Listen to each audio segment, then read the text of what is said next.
Today, I'm going to be talking with Chance Leonard. He is the filmmaker behind The Price of Legacy, a documentary on the Perry, Oklahoma wrestling program in tiny Perry, Oklahoma. I had a chance to check that out about 2 weeks ago before I went to Hall of Fame Honors Weekend. I flew into Oklahoma City. I was like, you know what? I've not been to Perry yet. And I know this doc's coming out. I know they've got Monument Park. But you know what? I'll just let you see it. Here's the trailer for Price of Legacy. And after the trailer, we'll meet Chance Leonard. Well, you think about the kind of people who settled during the Great Land Rush, they're not gentle people. So it was a real hardy breed that moved into Oklahoma and could succeed here.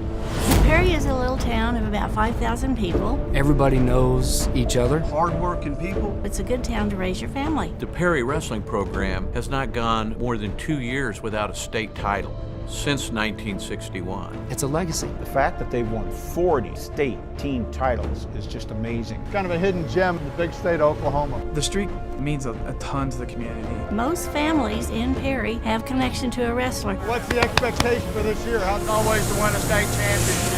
Keeping the streak alive kind of affects us emotionally. That's on our mind constantly. It adds a little bit of pressure to the boys, to the community. I just want my brother to do good because he's worked so hard this whole year for this. I mean, they're not motivated by fame or fortune. They're motivated by that innate desire to just be the best.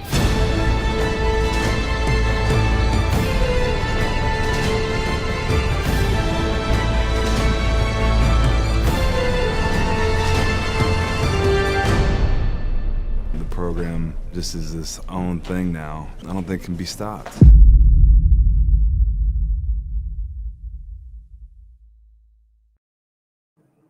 Gotta love that score, Chance. Gotta love the soundtrack. You got Trace Atkins. We'll talk about that in a moment. But First of all, this is finally coming out as we record this on June 14th. June 15th is the day.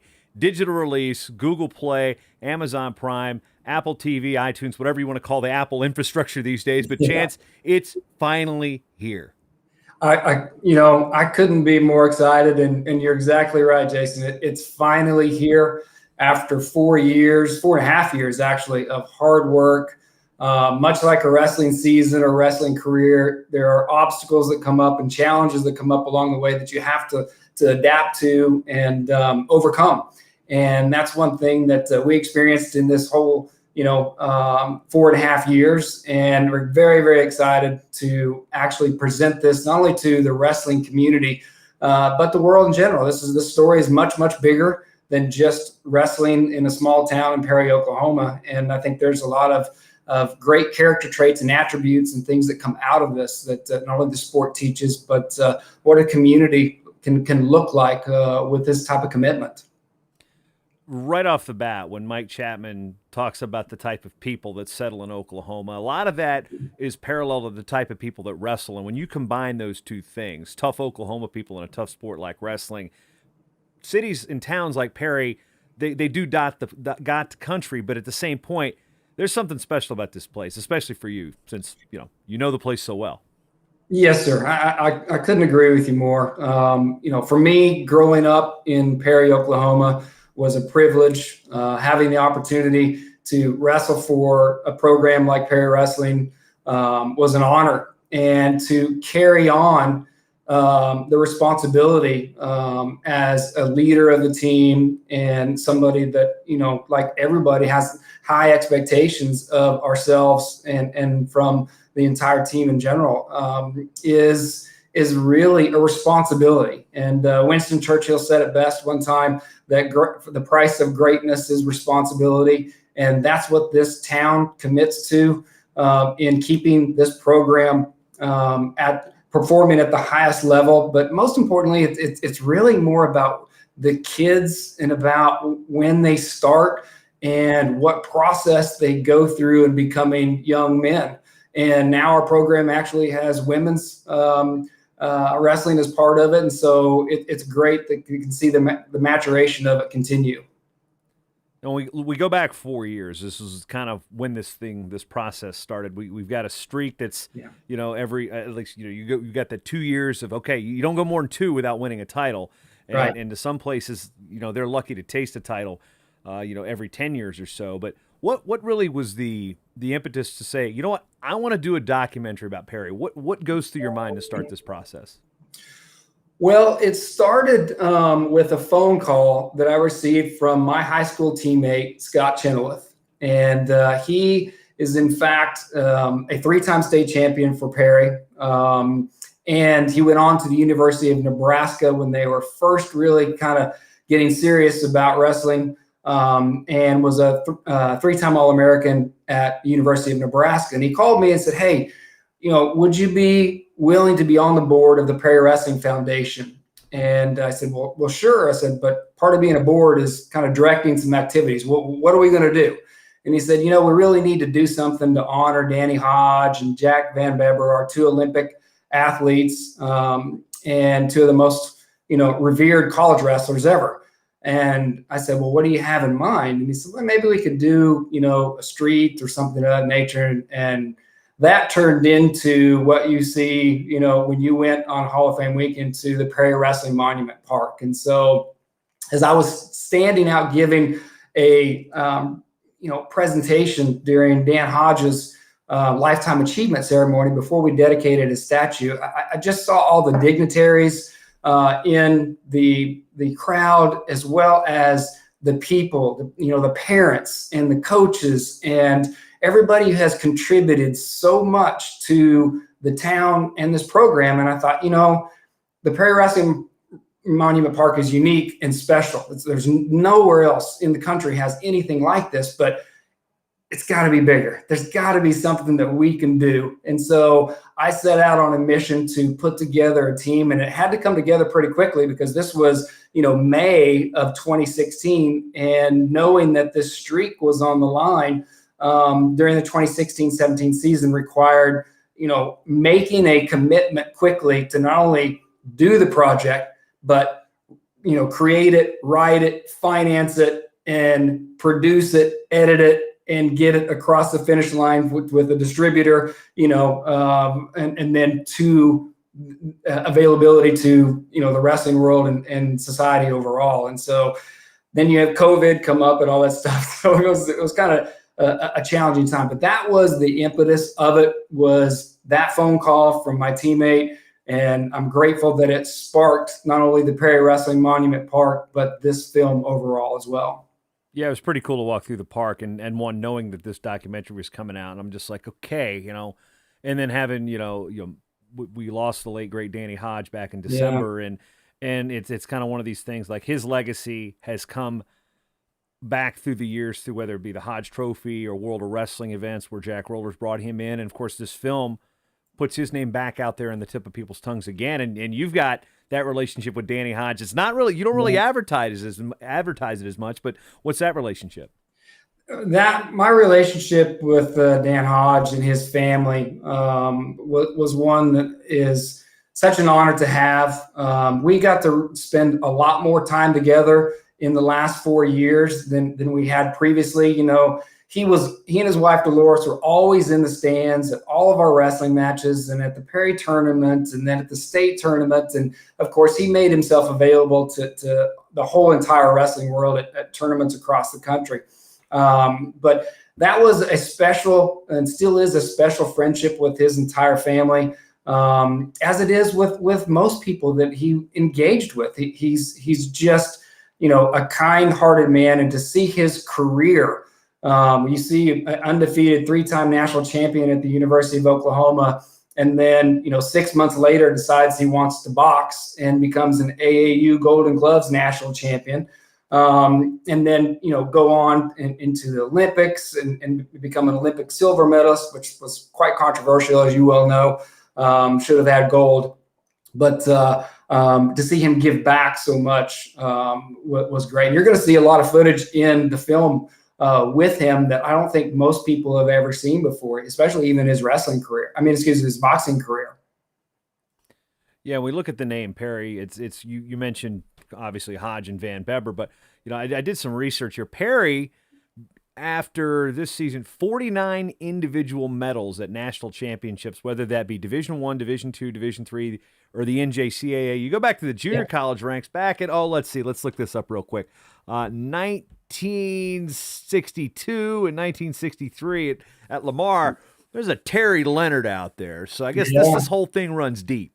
It does. It's a generational passing for sure. It's part of my DNA, my brother's DNA. Of course, growing up having a father a father and his brother who both wrestled in the program. My father, Terry Leonard, his brother, Mike Leonard, go through the program. And then my father becoming a coach, both at the youth level and junior high and high school level. There was no getting out of the sport. You were in no matter what. And that was great because it taught us a lot. And then, of course, going through the program, my brother and I both wrestling at the University of Oklahoma, and then really reflecting back on all of the great people. You know, there's only been 12 coaches in 99 years in this program. And so 10 of them are from Perry, and have went through, wrestling on the mat in John Devine Hall.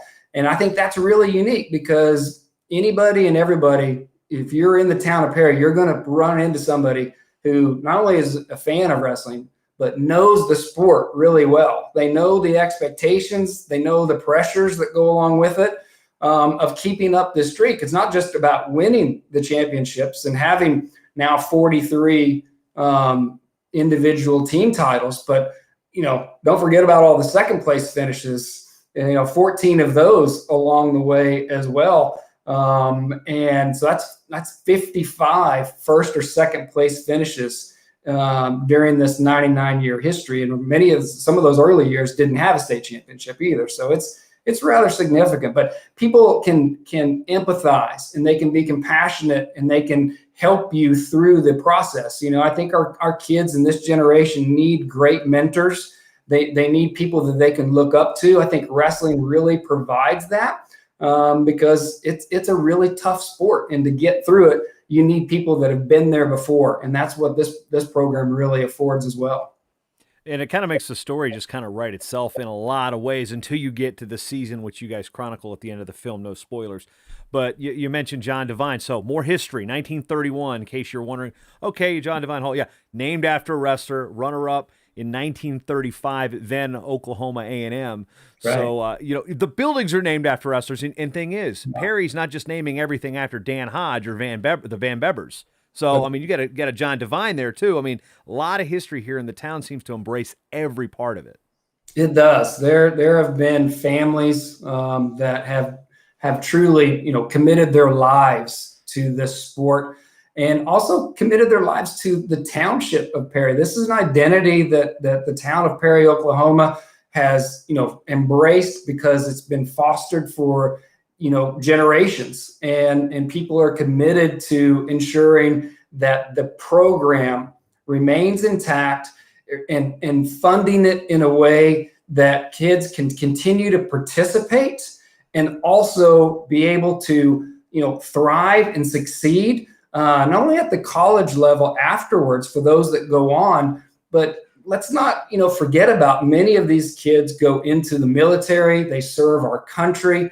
You may not know this as something that's a special fact, but 3 of the CEOs of some of the largest banks in Oklahoma have Perry wrestlers fill those spots. So there's a lot of character and integrity that we know this sport teaches, and these people have gone on to serve in not only the state senate, but in the banking system and in the military, and contributing back to our society in many positive ways. When it comes time to put this film together, you've got the backstory, you've got the history, you've got the monument park now, you've got all of these pieces that they're put together. But how much about filmmaking and documentary making did you actually know before setting out for this project? Well, I will have to tell you, first and foremost, that's a great question, and it's one that I'm a little apprehensive about answering because I didn't know anything about filmmaking. I certainly know about marketing, but filmmaking is a whole different story. And I know iMovie, right?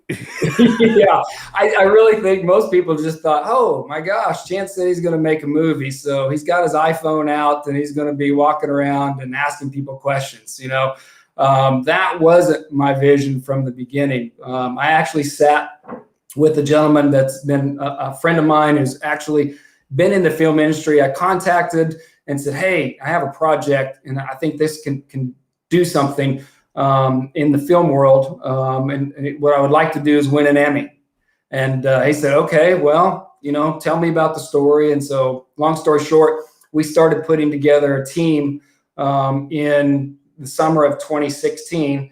And from there, started filming that season. And fortunately, the great thing about it was there were people that identified with the theme and the story.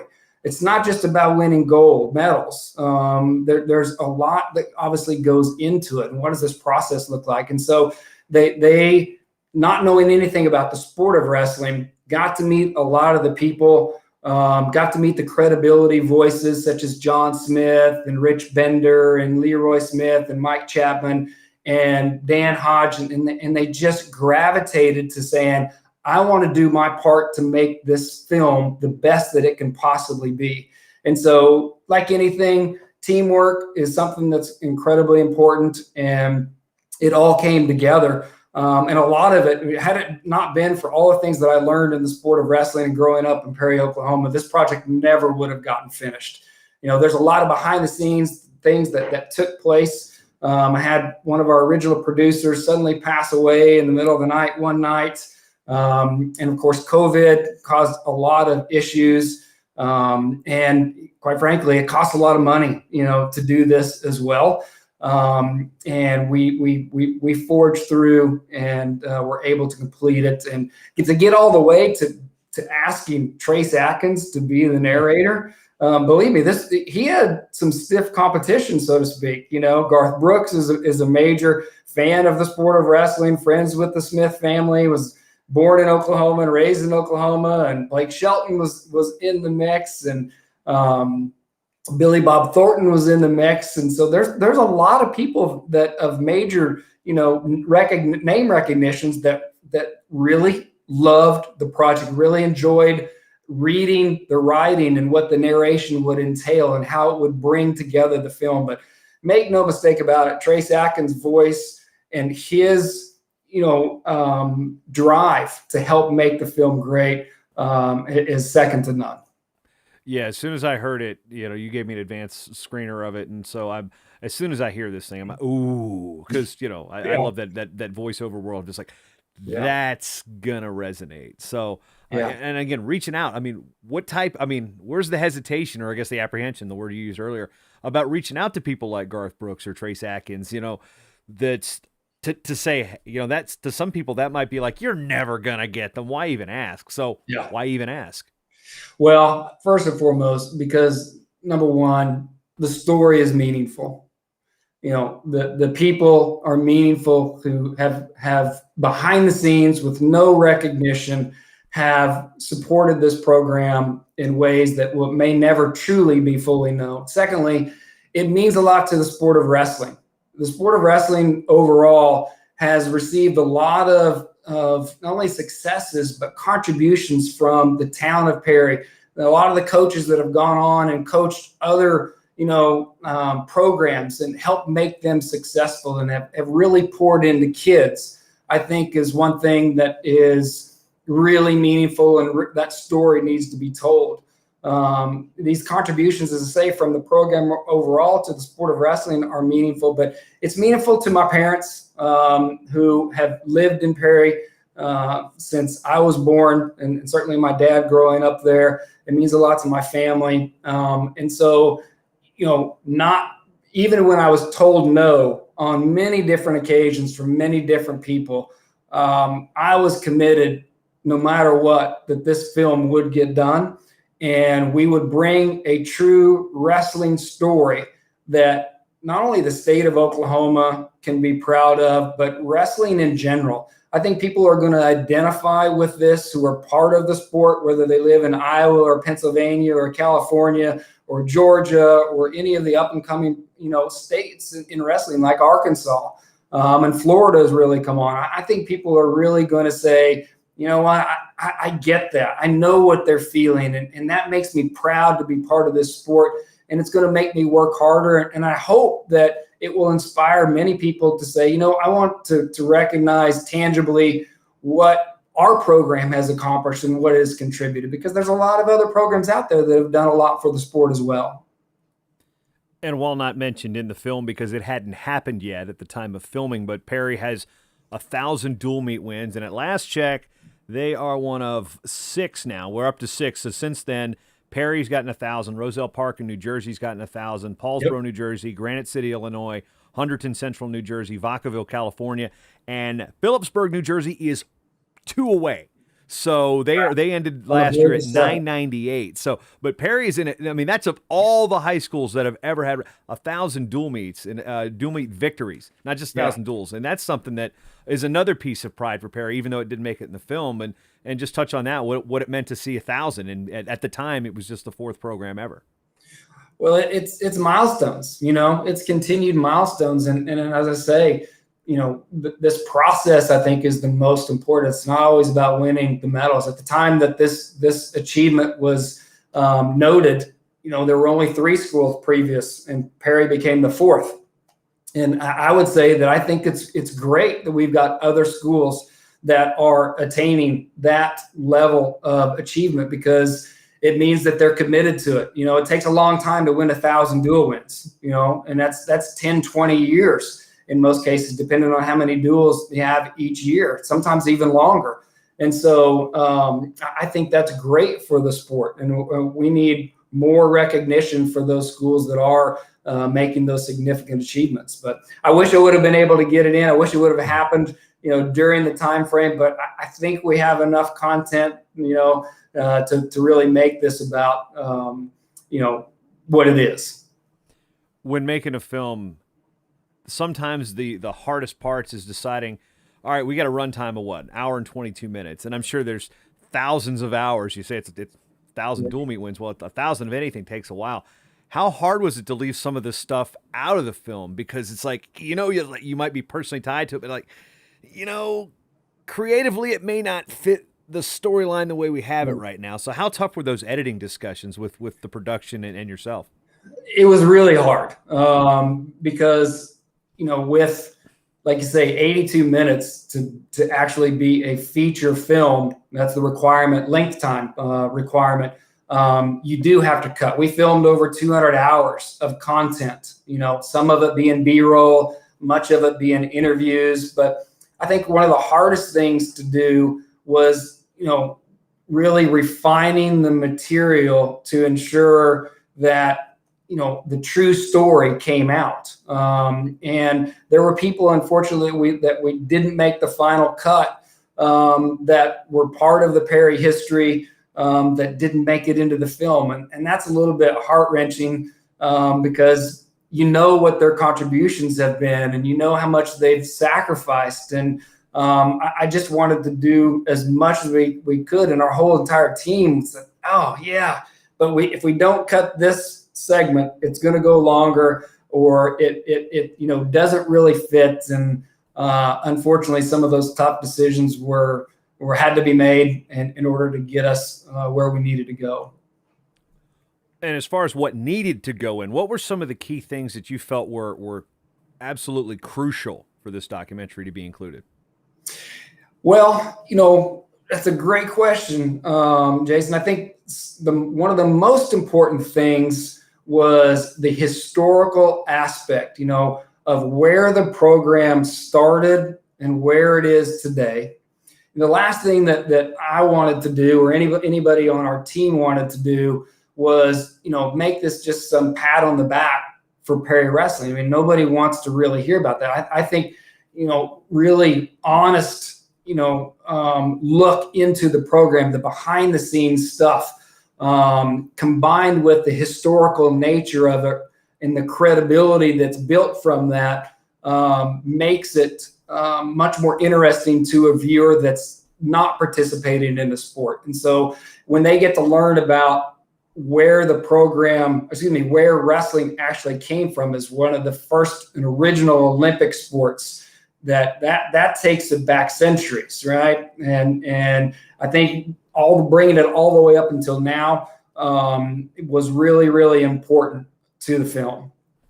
A couple of things that kind of resonated with me is I'm from a small. It's not as small as Perry, but Poquoson, Virginia has a good wrestling tradition, multiple state titles, and actually there's a tie. We talked about this last week before we talked about Dean Smith's son Ryan, who's in the film. Dean's from Poquoson, Virginia, and now lives in Perry. So there's the tie. It's like, okay, this is a small town that's wrestling crazed, much like where a lot of us are from. But like I saw this with kind of unfold with my own eyes. Granted, we don't have the tradition of all the All-Americans and national champions and Olympians that Perry does, but it just kind of says that's the small town wrestling crazed atmosphere that draws people into the sport. And I remember driving through Perry going, there isn't much here. Okay, there's the water tower. There's Ditch Witch. I've heard about Ditch Witch because you can't mention Perry. Oh, somebody moved to Perry. Oh, they work for Ditch Witch is usually the next thing that comes out of their mouth. And then wrestling. So, bringing everything into this town and getting the industry involved. I mean, it doesn't seem like there's much disconnect between. They're all intertwined, and in these small towns across the country that have these wrestling traditions, of course, the teams that got the dual meets that we talked about earlier. I mean, that is also a crucial part of the story, is integrating everything about the small town life, not just the history of the wrestling program. Correct. Yeah, and really, we wanted to kind of give people, like I say, an unbridled look behind the scenes. The other part of that I think was really important is, pressure. From my perspective, I think you either apply the pressure or you receive the pressure, right? And one of the things that gets talked about in this program is obviously applying the pressure to our opponents. But these kids aren't just wrestling against a physical opponent. That certainly happens each and every day, but you're also wrestling against the history and the tradition that's been built. And I think that is an additional element that helps, our kids learn how to deal with pressure. We have that throughout all of our entire lives, but it's in another element, in a sense, that is required to perform under. And you're going to wrestle against an opponent, and there's going to be tough matches, but you're also up against, if we don't win this match or we don't win this state tournament, then the streaks that have been fought for over a 100-year period are in jeopardy of being lost. And I think that ties directly into this theme of responsibility and having kids at a young age learn what responsibility is about, how to deal with those pressures, and how to perform amidst and amongst that pressure is really, really useful for the rest of, our professional lives.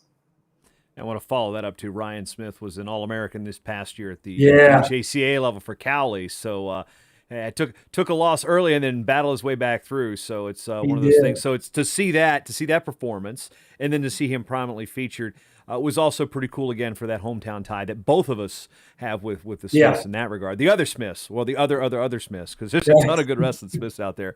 But one thing that's also interesting is when you come from a program that's got such a winning tradition, and then you try to do something about that, was there any pushback? Because when you win so much, there's some villainy that comes around with that. Not everybody's going to like Perry. Like back home, not everybody liked us. Not everybody, when you got to the old AA state tournament, was happy that Grundy was winning 14, 15 straight titles, or Great Bridge or Christiansburg, whoever it was back there. So how do you kind of focus that whole message that this is a great wrestling movie to people that definitely don't like Perry wrestling because you guys won too much?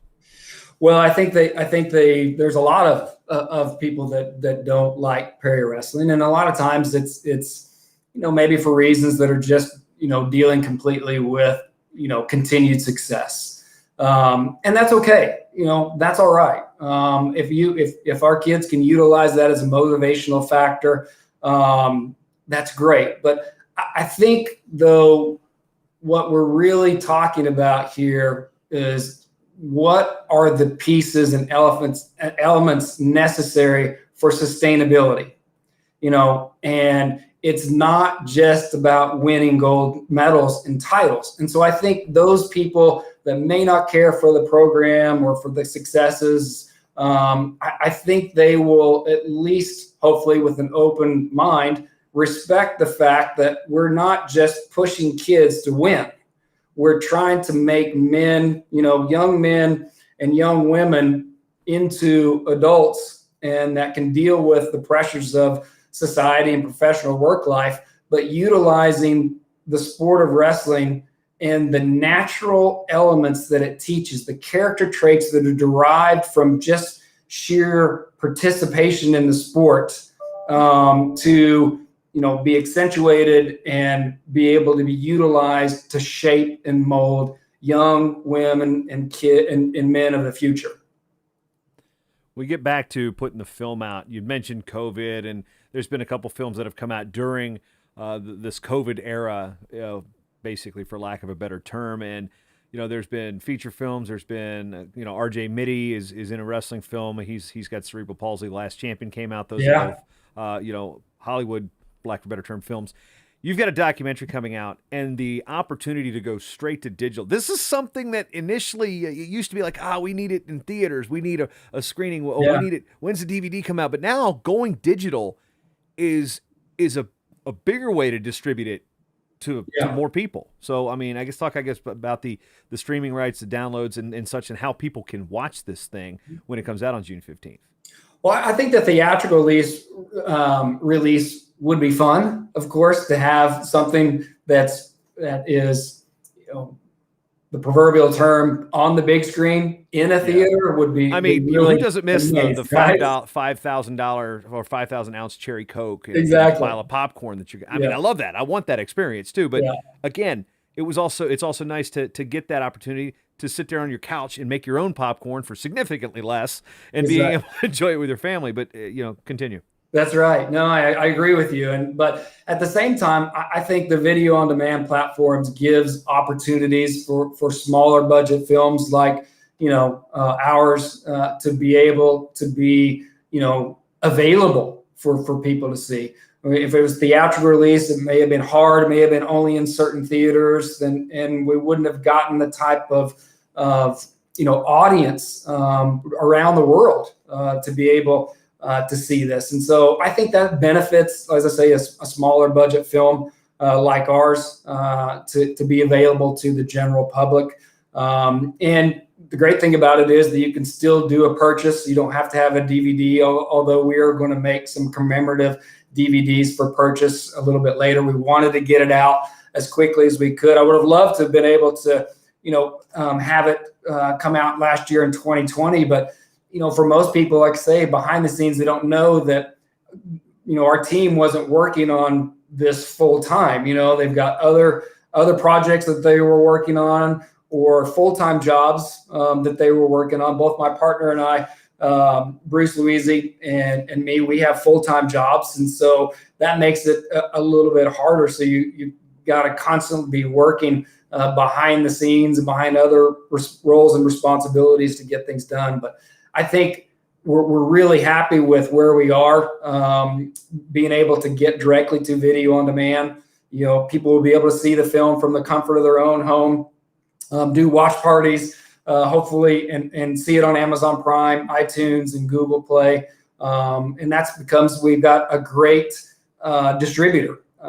Chassis Media, for those that don't know, is Adam Carolla and Nate Adams are the owners of Chassis Media. And Adam Carolla certainly is a big name. The great thing about Nate Adams is that not only is he a tremendous filmmaker, but he's also a former wrestler and wrestled in high school and in college in Montana.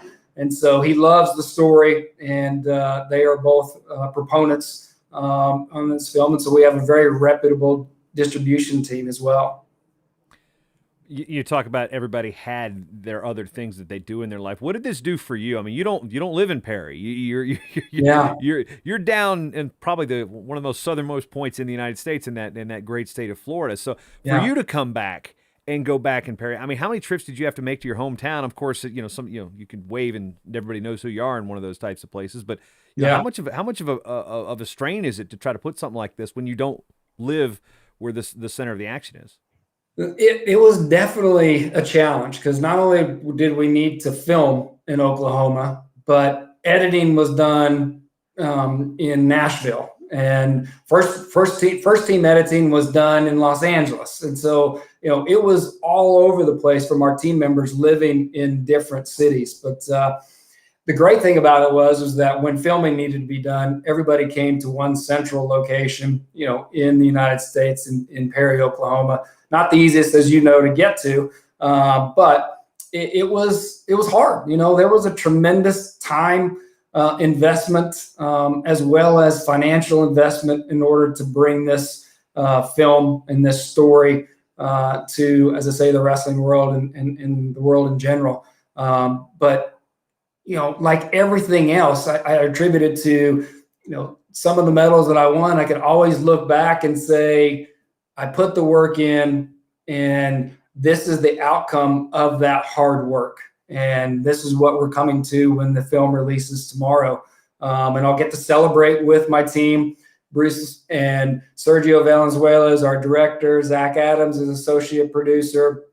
Josh Shreve, and every other member of our team just contributed significantly. And it's been a once in a lifetime experience. I never could have envisioned everything that I learned through this process as well. But then most importantly, everything that I reflected back on and know that I learned in the sport of wrestling and applied to this project.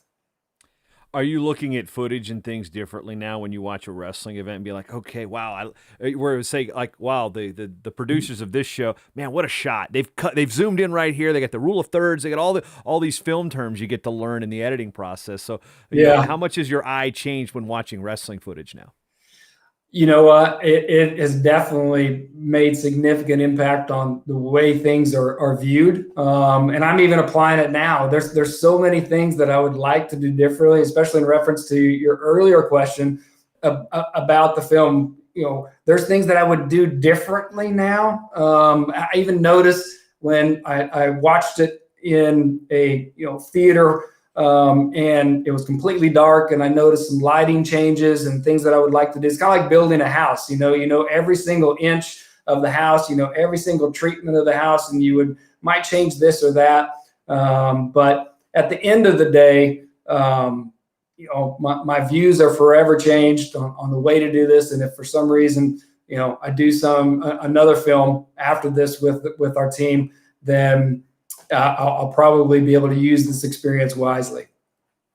You'd mentioned the editing done in Tennessee. So if you go to thepriceoflegacy.com, you see right there on the front page, boom, winner, best Tennessee film. That's the one that took me for a little loop. I was like, wait a minute. I know. The Franklin International Indie Film Festival. So you got an award already. It's an award-winning docudrama film. We were ecstatic. We didn't enter this in many film festivals, but the ones that we did would provide, a pretty significant and diverse viewership. That's one thing that I learned about these film festivals is who's watching them and what it is that, in a sense, they look for. And one of them is coming up is the Burbank Film Festival. But we did win out of 20 feature selections, and I think there was over 100 films that were entered. It's not one of the larger film festivals, but it's very, very well thought of. And so being able to win an award is icing on the cake for sure.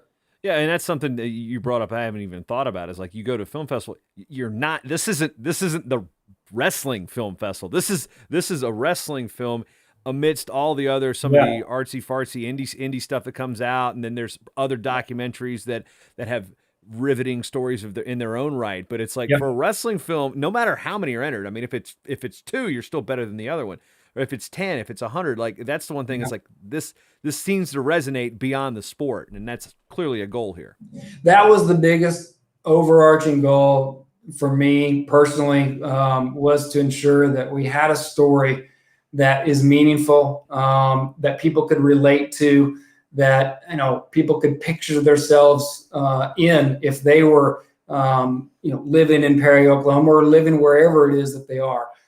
We wanted people to connect in a way that brought about memories and brought about situational awareness of things, and really helped tell a bigger story. As I say, I think all of wrestling is going to be extremely proud of this film. I certainly think the state of Oklahoma, in my hometown, most importantly, this is the most tangible way that I could say thank you to my coaches, mentors, teammates, and my family, and those that poured into me and helped shape me and mold me, and where I've come to at this point in time in my life. Yeah, you touched on your team there, and you've touched on the wrestling team here. And a little bit, though, you go to thepriceoflegacy.com and you click on sponsors. That's one thing I want everybody to look at right now is when you watch this, when you hear this, go to thepriceoflegacy.com, sponsors and partners. This was a big team effort from some power players. You got some big names in wrestling involved here. Absolutely. Having Rich Bender, from the very outset, when I communicated to him the need for credibility voices within the film, it can't be just people from Perry talking about what's important. We need the voices like Rich Bender and Steve Frazier and John Smith and Leroy Smith and others that are not only proponents for the sport but also telling the story. Jack Clark at U.S. Wrestling Foundation was part of the process. ASICS and Rudis contributed several ways, and having Track Wrestling be part of this process, obviously before they were purchased by Flow, they really understood what the ultimate goal of the project was, and they believed in it. They were encouraging along the way, and they just made themselves available, and that's been something that I think is one of the biggest accomplishments, as well as having not only a team arise out of our production crew, but also all of the voices in wrestling, and even for you to have me on your show today, allow me this opportunity to talk about the film. It doesn't go unnoticed, and certainly want to make sure that we sincerely appreciate it. And just throw this out there. This is not paid promotion, folks. Okay, I sat there. I watched and consume as much wrestling content as I possibly can. Having it just the timing worked out. I mean, I was actually in the middle working on a Dan Hodge tribute series to commemorate the life and legacy of him. And then this film, which had been Track had talked about it for a while. I know Kyle had talked to you at length about this thing, and then we finally see it. Honors Weekend, we're finally getting people together again within the sport of wrestling, which was nice. And then just to see everything unfold the way it did. So, you're looking for a good wrestling film to check out, a real story. It's not, you're not going to have, you're not going to sit there and scratch your be like, well, what? That's not scored, right? Sometimes we get that in wrestling movies where it's like, but in documentaries, you get to see the real stuff. And that's why I love wrestling documentaries. And Chance, before we let you go, anything that you want to throw out there that we haven't talked about, or maybe what was like and seeing how big Jake Hager's gotten over the years? I was going to say, Jake is certainly part of the film as well. Grew up in Perry, was a 2-time state champion and All-American at the University of Oklahoma, and has become one of the biggest names in the WWE, and obviously went into Bellator. But at the end of the day, I don't think this is about any one person in particular. The sport of wrestling certainly has its champions, but I would say that there are a lot of team members out there that are part of every single team that may not have ever won a state championship or a national championship that contributed to the success of the program. That's what this film is about, and also those behind the scenes that never truly get recognized. And of course, at the end of the day, this drama about carrying on this tradition and carrying on these streaks that have been built, over 100 years, a century-old wrestling program. It's unique, and it's the true story. And we really look forward to people, jumping on Amazon Prime or iTunes or Google Play and watching. I mean, I don't know if we didn't get to mention this, but we have a tremendous theme song by The Lost, a band in San Antonio that is the official film song. There's an official, music film trailer in there, music video that's on the website to see, and it is a fantastic motivational song. thepriceoflegacy.com. Information on the film. Check it out on Amazon Prime, Apple TV, iTunes, Google Play on June 15th. If it's after June 15th when you find this, it's already there. If you're hearing this right now as we record on the 14th, the anticipation is building. So, Chance, appreciate the time. And I love the film, and I like to see, from somebody who's from a small wrestling crazed town, this is going to speak to those type of people. It's also going to speak to people that understand what the price of legacy truly means. Absolutely. There is no purchase without a price being paid in anything that we do. And so I think we'll get to see a lot of that. So thank you so much again, Jason. I really do appreciate it.